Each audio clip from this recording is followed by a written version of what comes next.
My name is Tara Ross. I'm halfway through my MAT, which is a huge milestone. I take a class at a time where I can. Part-time working mom, married, a couple young kids, a crazy dog that will bark at any moment. So I'm excited to be halfway through. I'm from Boston. I can still bust into that accent, which is entertaining for people on command. But I moved to Salt Lake City in 2002. I met three men. First, a man that became my husband. His name is Greg. He invited me to church where I met a pretty amazing guy named Jesus Christ. And also, therefore, the lead pastor of our church, Capital Church. His name is Troy Champ. He's actually in this class. Troy did a crazy thing and asked me to work at Capital. He offered me a job, and that was 12 years ago.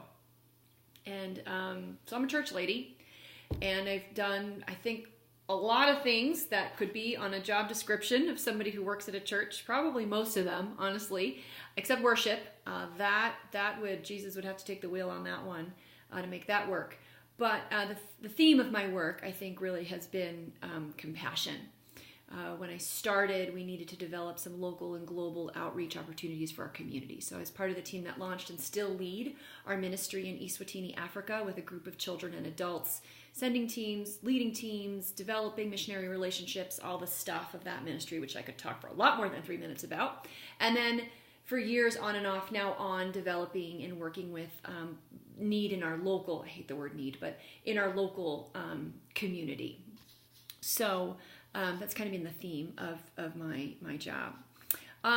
The word calling feels very heavy to me. I don't know if I haven't stepped into my full worthiness, or I feel this pressure of performing that calling, but I don't know.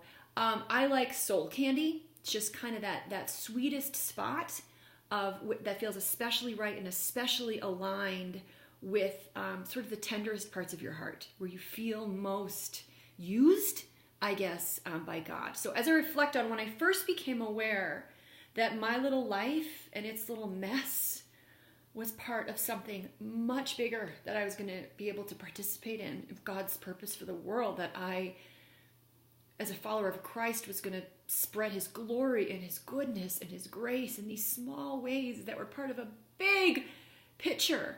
My soul candy really has always been in noticing.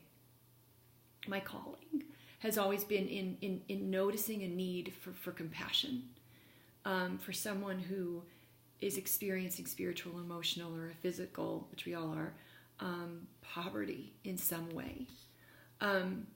My calling is acknowledging that the Spirit of the Sovereign Lord is on me, to bind up the brokenhearted and release darkness and announce freedom for the captives. That is where I feel sent. In Swaziland, Sawubona, that word means hello. In English, we would define that as I see you. I feel sent to say I see you, and to say God sees you to people that he wants me to notice. And sometimes that's not even using words. And I like to use a lot of words, which is why I'm over in this video. So sorry to my VF group. I'm looking forward to this class. Thank you.